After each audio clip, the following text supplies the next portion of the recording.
بسم اللہ الرحمن الرحیم۔ اچھا، یہ بھائی نے سوال کیا ہے کہ دوسری شادی کی صورت میں بعض دفعہ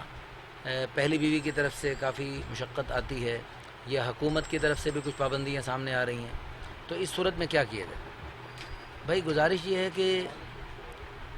آپ اگر اللہ تعالیٰ کی رضا کے لیے اللہ تعالیٰ کے اس پیارے حکم حضرت محمد صلی اللہ علیہ وسلم کی اس مبارک سنت کو زندہ کرنے کا عزم کرتے ہیں، اللہ تعالیٰ کی مدد آپ کے ساتھ ہو۔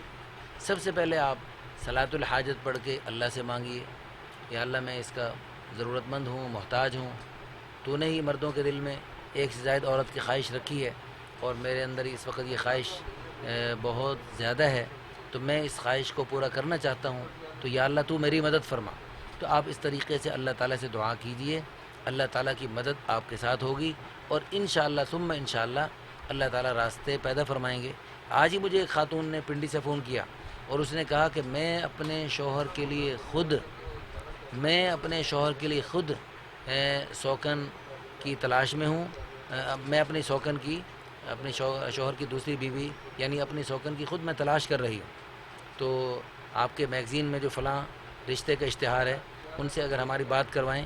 تو میں اس کو اپنی بہن بنانا چاہتی ہوں۔ اس طرح بہت سارے واقعات ہیں، بہت ساری خواتین ماشاءاللہ ہمت کر رہی ہیں،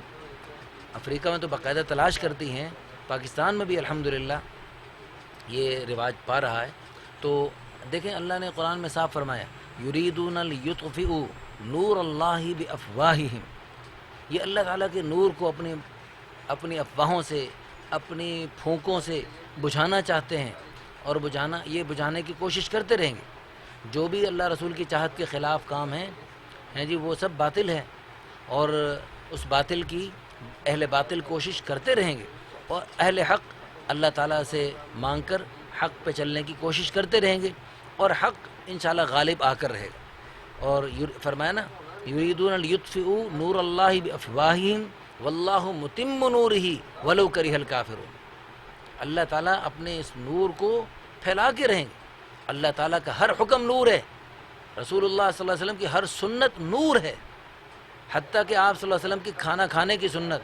آپ کی بیت الخلاء میں جانے کی سنت، اس میں بھی نور ہے۔ اللہ تعالی ہم سب کو اپنے پیارے حبیب صلی اللہ علیہ وسلم کی ہر سنت سے محبت نصیب فرمائے۔